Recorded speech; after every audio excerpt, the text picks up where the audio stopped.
guys, happy Shabbat, happy Sabbath. I said I was going to get into this book today, Four Remarkable Indian Prophecies by Annie Khan, Alan Kark, and Blue Monday. But as we're going to read, these prophecies go back way, way, way farther. And I want to get into the actual interpretation of these prophecies. And, you know, they always get their hands on certain things, and they tell us that the origin of them get miscued and all that stuff. But we're going to check out again some of these prophecies like I've read in my last two parts of this series are American Mara Indians, Hebrews, or Israelites. I made two other parts of this series, but with this third one, again, I want you to tell me, who does this sound like when we hear the prophecies of the Navajo chants that I'm going to read from? Tell me again, who does this sound like? And I'm going to read a couple from here as well, because I've been saying I'm going to get into this book, and I really want to get into this book. So today we're going to get into this book. So let's jump right in. All right, Interpretation of Ancient Navajo Chants by Annie Khan. Editor's note: Annie Khan, Miss Chester Khan, interesting last name, Khan, American, land of the kings, Khan, is a full-blooded Navajo, we don't know about that, who lives at present Flagstaff, Arizona, with her Navajo husband, who is a very fine painter. She learned these wonderful chants from her grandmother and the old medicine men of the tribe. No one knows exactly how old these chants are, but it is certain that most of them appeared before the coming of the white man. I would assume so. Now, the thing is, have they been carried down and passed down properly, and is she actually a full-blooded Navajo? Either way, they still could have got their hands on these prophecies and now still be carrying them. The Most High has funny ways of carrying on information that needs to be kept and having people protect, so to say, information that needs to be carried on for later days. So let's keep on going.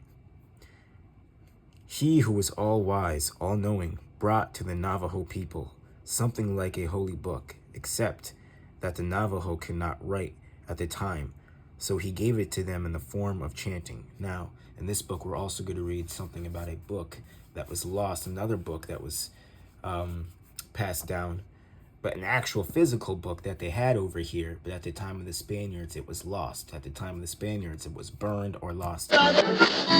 All right, so this is from the Guatemalan petroglyphs. The Neophyte story are From Whence Came the Aztecs by James W. LaSure from 1946, Mesa, Arizona. So it's more connection. Arizona seems to be an interesting place in the Americas. I'm going to read over here from this part. The Indian legend. Elias Boninot said that the book that the white man brought them, the Bible, was similar to one formerly owned by their forefathers, which they lost because the Great Spirit was offended with them and took it away.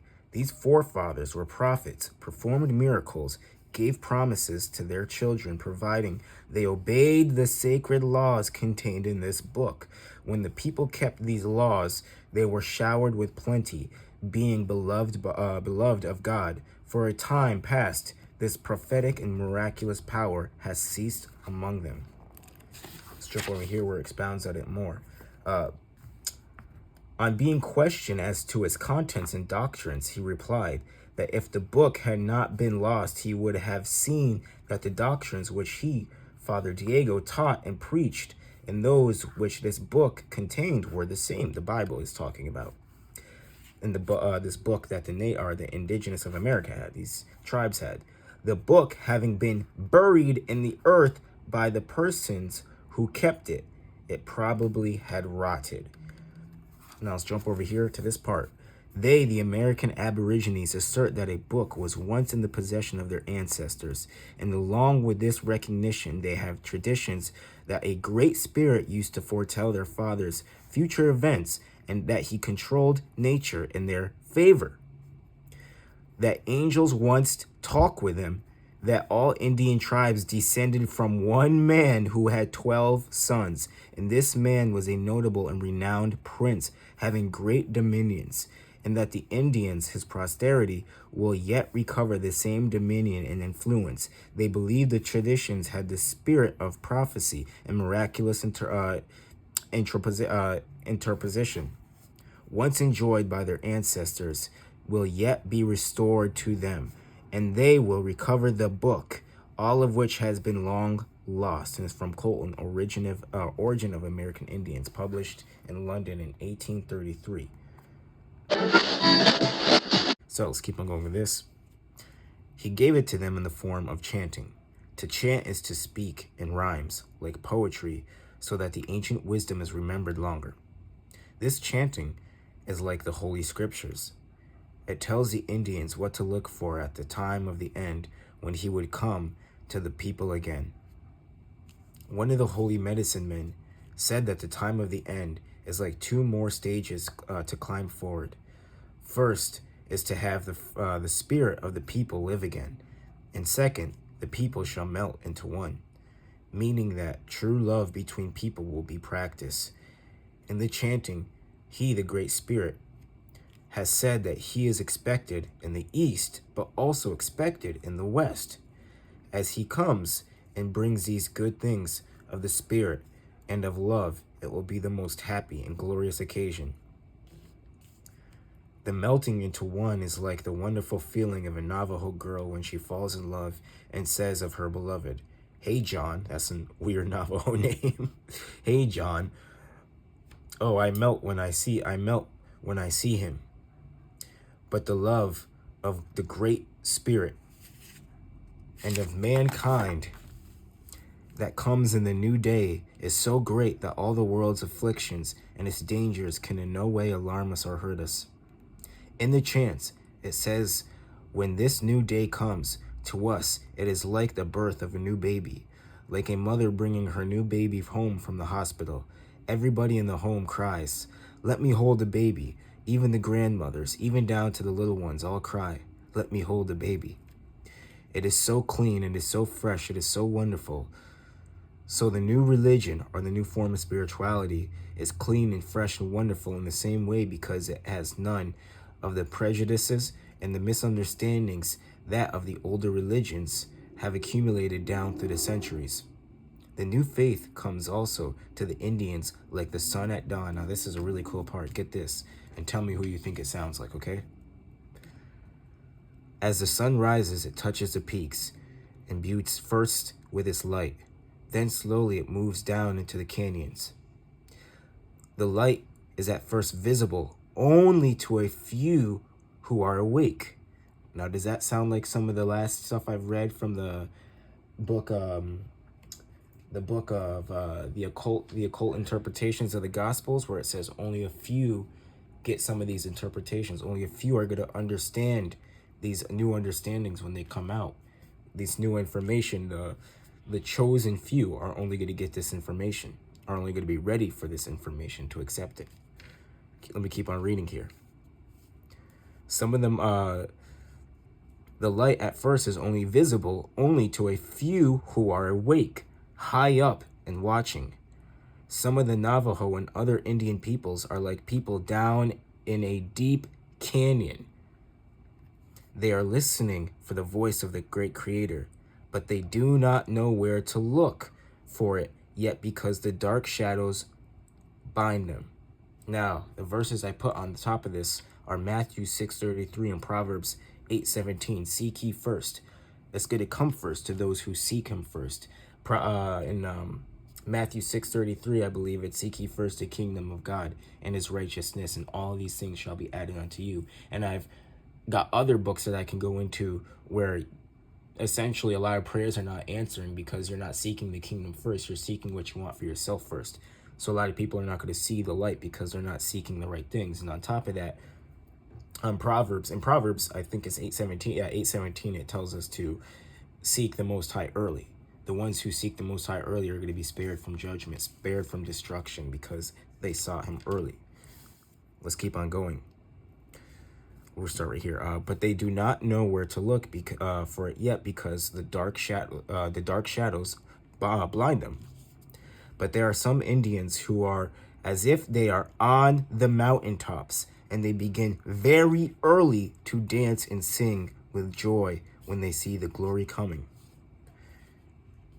The fact that the new light is said to come like the dawn warns us that, even as the early sunlight rises up through the mist of the morning and slowly drives away the dark shadows of the canyons, so the coming of the new teaching will not be widely visible at first, but will reach in its beginnings only those whose spiritual eyes and ears are open. It is taught, however, in the chants that even the people down in the dark canyons will hear the voice of the Great Spirit, and they will search for him until they also receive the light of the new day. Many of the Navajo people now believe that this glorious light has come, but we must seek it out with understanding hearts, even as lost children seek for their father in the wilderness. Lost children, or can we say lost sheep? And this darkness where it says, I'm going to show you this picture right off the bat. I was going to read it after this, but to see the ones who are early, the ones who are pushing this information, the ones that are pushing this truth are on top. But the Great Spirit, they're going to hear it down here. They may hear it, but they don't see it. So they're still going to wake up. They still have a chance to wake up. And it's our job on top of the canyon to yell down to them so we can tell them where to look, because they clearly need some help, right? Let's keep on going.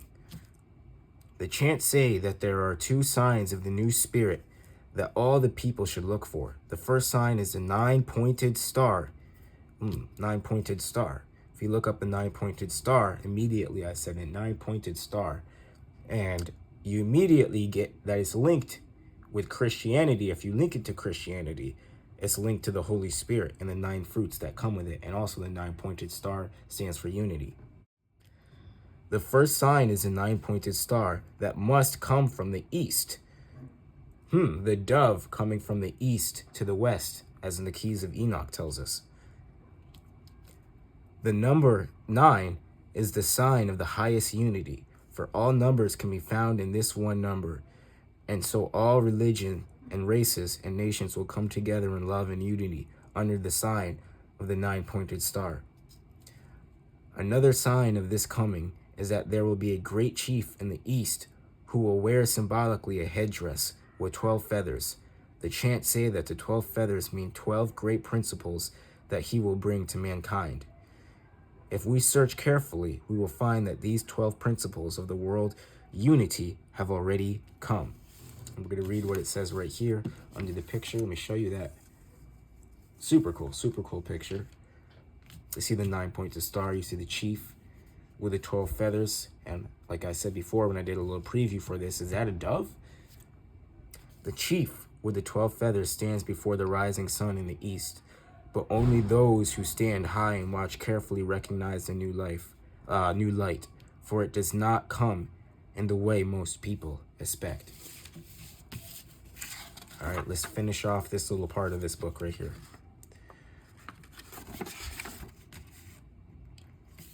If we search carefully, we will find that these 12 principles of world unity have already come to the world, and even in this day are beginning to bring people together in unity, understanding, and love.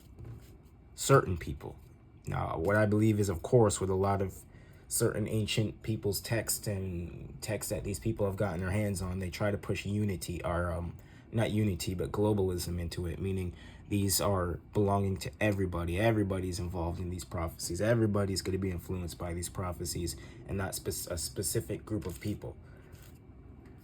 You can't say on one half of this prophecy that only certain people will be able to see and hear the light, but also at the same time, the whole world will come together, especially if part of the world is working to keep that light from shining and keep people from seeing that light. So let's keep on going.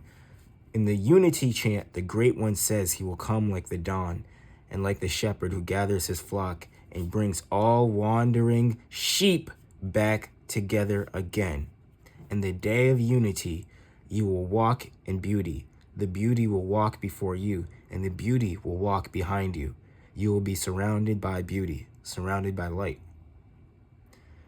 Through the beautiful writings of a new prophet of God, these meanings will become very clear. Man himself in this age has found many ways to create beauty. With all these beautiful things, we must now have beautiful minds. With beautiful minds, we will have beautiful hearts. With beautiful hearts, we will talk in beauty. The speech of all men will be in beauty. Again, in another place in the chants, he says that those who speak with beautiful speech will lead the world to beauty. And he says that the center of this beautiful speech comes from the holy mountain. Now get this. What is this most holy mountain in the world? What is the most holy mountain in the world? Is it not Mount Carmel in the Holy Land, where the Bible says in Isaiah 35, 1-2, the excellency of Carmel and Sharon, they will see the glory of the Lord. This is closely linked with the promised day of the new spirit, when the desert shall rejoice and blossom like the rose. Now, we know that over there, that's not the Holy Land. That's not where it's coming. That's not where we should be looking or have our eyes towards. I think this is talking more of Mount Zion. Mount Zion is located in Denver, Colorado, and I'm going to get a source for that as well. Shout out, brother Neophyte DAG. Also, when you go into the Navajo people, and you look into Mount Zion, which people say is located in Denver, you see that Navajo land is part of the highlands, or part of the southwestern part of Denver, Colorado. The Navajo Nation stretches into Denver, stretches into Colorado. And they said, in one part of it, it says the high desert parts. It said literally the high desert parts of Colorado are Navajo Nation. Interesting. When we get to this next part, where it says right here, the desert shall rejoice and blossom like a rose. The Navajo are saying that, but the Navajo live in the desert areas of Colorado, where it says Mount Zion is too. So I'm like, uh-oh, they're trying to push it over there, talking about Mount Carmel and stuff like that. Ignore that. Ignore the hijack on that. Remember, here a little, there a little. Today, Mount Carmel, which is only a few decades ago, was nothing but desert, is now being covered with beautiful gardens, from where we are beginning to hear the message of beauty and of the spirit that is awakening the world. So are the prophecies of all peoples of the day of unity being fulfilled. Interesting. Now, who does this sound like? Who does this sound like this is talking about?